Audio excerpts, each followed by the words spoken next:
Well, today is Friday, December the 12th. Markets, as I told some friends before this interview, with the chief investment officer of Balfour Capital Group, Steve Allen Lawrence, is in a profit taking mode. Let's bring in Steve. Steve has been telling us about oil, about how to diversify, and do a lot of things in front of the end of 2025. Steve, Brooklyn is coming down today. They might see this interview, even though today is Friday, December the 12th. Down the road, there is something important in Japan next week. Tell us a little bit what you're seeing, because obviously you manage different portfolios and you have to be in front of that decision on a daily basis. Thank you for coming. Well, thank you for having me, like always, in your audience. Okay, this is what I'm seeing right now. Is this an AI tech bust? It isn't.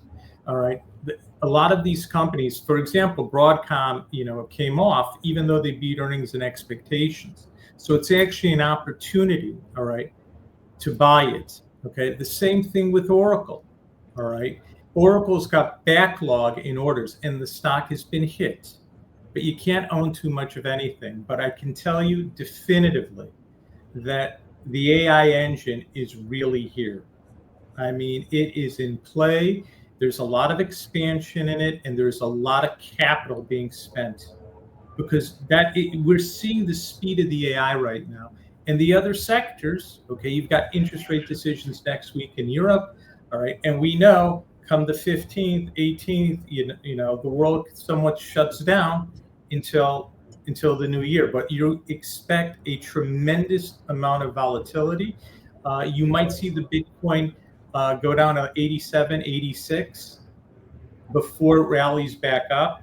And we've just seen the propulsion, okay, in silver. And there's a big difference between silver and gold. Even though they're both higher, still the silver market is telling you the demand, okay, for data centers and computer devices. Silver is a hardcore commodity that's absolutely used without question.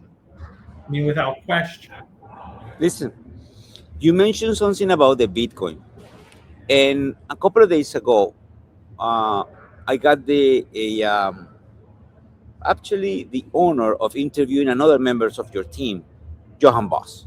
And Johan were having these, I want to say, bold predictions. He's seen the Bitcoin up to some point in 2026 coming down to the 70 something bracket before might be rallying. But you have other guys like Tom Lee, very opinionated with the Bitcoin and the digital assets. I spoke with him yesterday. He see a rise on Bitcoin in January. You're right. You were seeing the Bitcoin coming back after the Fed decision, actually on Wednesday, yesterday, now today, which is December the 12th. Johan is calling 75. And you say there are differences, obviously, between metals and Bitcoins. But do you think at some points, and you mentioned it just briefly a few seconds ago, that after touching those low levels, it might be a buying opportunity towards 2026, specifically the Bitcoin? I mean, let me just say this. To have a move down to 70, 75, all right, is a healthy retracement in a long-term bull market. And what you need to realize is now the BTC is established itself as a credible and viable asset. The catch-22 is can the investor, okay, understand what they're actually buying for the long term?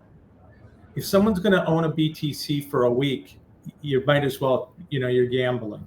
If you plan on owning something, okay, for 15 years, it's a great opportunity. So it's all going to come down to your time horizon and understanding yourself as an investor. So we could easily see it break, 80,000 easily. All right, and I think the next couple of weeks are going to be very critical because a lot of people have done very, very well in the BTC, and there could be some additional profit taking. But on a long-term basis, long-term being 2 to 5 years, with a lot of confidence, I think you're going to see it go well over 150, 170, if not even higher. In another bulk of important information, Steve, we don't talk about political stuff, Mhm. but definitely the geopolitical things might affect some of the most important asset classes, the oil. And you've been very, let's say, you've been articulating pretty well about the oil.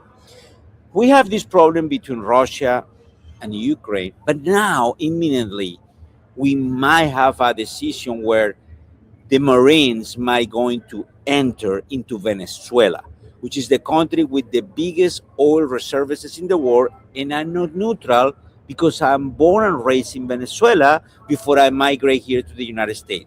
What is your recollection of FAD for the offer in the event that the U.S. tap into the importance of that major reserves of Venezuela and have an ability to have oil and process oil at a very affordable prices? I want your opinion out of that because that will affect inflation, capital markets, and the other asset classes.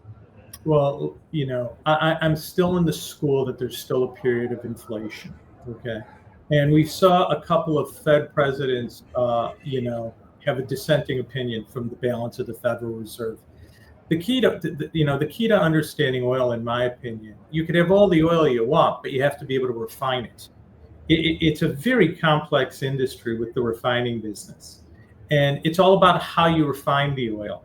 And there aren't a lot of refineries. And there's definitively still a strong demand for it. And as we go into more ancillary energy sources like EV, we're seeing that the price of electricity is going to potentially skyrocket due to all the data centers that are being, created, and that's a fact. Oracle had to say that they had, with OpenAI, that they're going to have to delay one. They're already behind, but there's such a large demand. I also think that a big growth sector will be in defense stocks. Okay, I think defense stocks are going to do very well this year. I think companies like Boeing, I think companies like RTX are going to do phenomenal. Lockheed's of the world, GE Aerospace, those things could take off. There's just going to be a demand for that. But the geopolitical events, we've seen, I know we're going into an election, and I opine on where the movement will be, not necessarily what the outcome of the election will be. It's about the price movement. And we can easily see, okay, going into 2026, you're going to see volatility. I believe that we're going to end up the year probably near the highs.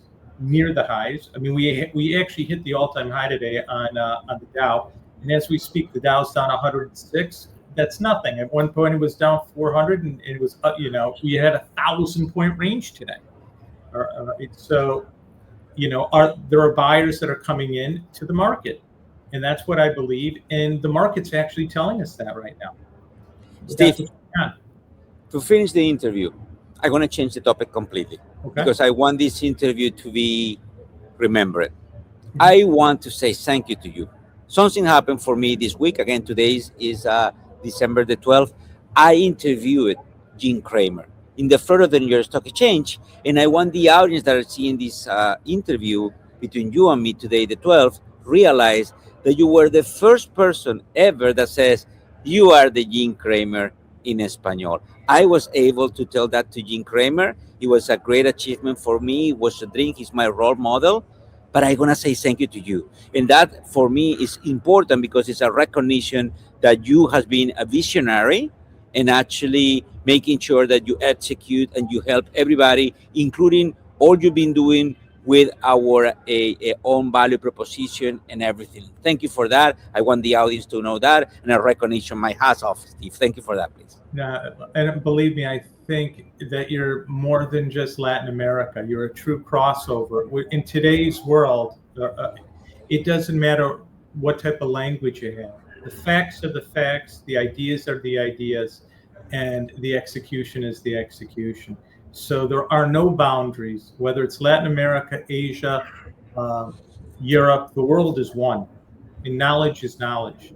And that's something that you've been able to demonstrate. So, and to the viewers, we're going to see volatility. And I suggest that all the viewers need to understand who they are as an investor. All right. Steve, And that's we're here thing. at the Florida New York Stock Exchange today, December the 12th. Thank you for being with us. Thank you We'll for speak having with you me. soon. Say hello to your team, and happy holidays. And you too. Happy and healthy for everyone. Take care. Bye-bye. Thank you. You're welcome. Bye.